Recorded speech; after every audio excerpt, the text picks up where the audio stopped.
കരാറിലെത്തിയില്ലെങ്കിൽ ബോംബാക്രമണം പുനരാരംഭിക്കുമെന്ന ട്രംപിന്റെ ഭീഷണിക്കിടയിൽ ഹോർമുസിന് ചുറ്റുമുള്ള സൈനിക നിയന്ത്രണം വ്യാപിപ്പിക്കാൻ ഇറാൻ തീരുമാനിച്ചിരിക്കുകയാണ്.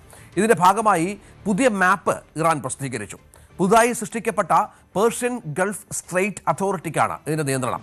ഇതിലൂടെയുള്ള ഗതാഗതത്തിന് അതോറിറ്റിയുടെ അനുമതി ആവശ്യമാണെന്നും ഇറാൻ പറയുന്നുണ്ട്.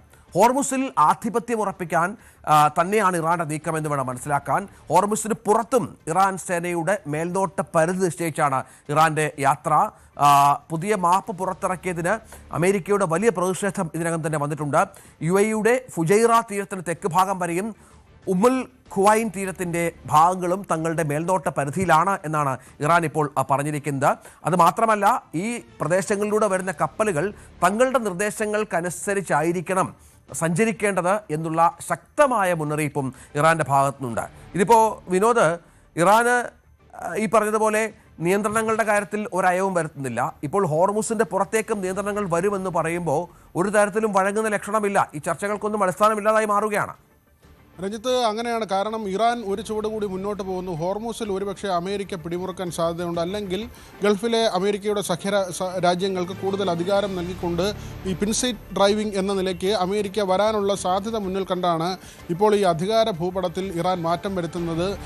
നമുക്കറിയാം, ഈ ഒമാൻ്റെയും UAE-യുടെയും ഭാഗങ്ങൾ കൂട്ടിച്ചേർത്തുകൊണ്ട് ആ തീരങ്ങൾ കൂടി തങ്ങളുടെ അധികാര പരിധിയിലേക്ക് മാറ്റിക്കൊണ്ടാണ് പുതിയ ഭൂപടം ഇറാൻ പുറത്തിറക്കിയിരിക്കുന്നത്.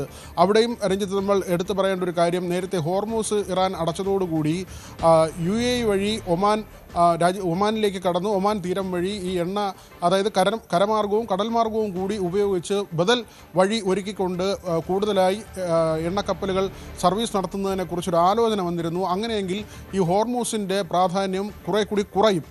അവിടെ മറ്റ് രാജ്യങ്ങൾക്ക് അത്ര കണ്ട് ആശ്രയിക്കേണ്ട സാഹചര്യം ഉണ്ടാകില്ല. ഒരുപക്ഷെ അതെല്ലാം കൂടി മുന്നിൽ കണ്ടായിരിക്കണം ഹോർമുസിൽ പരിപൂർണമായ അധികാരം സ്ഥാപിക്കാൻ ഇറാൻ ശ്രമിക്കുന്നത്.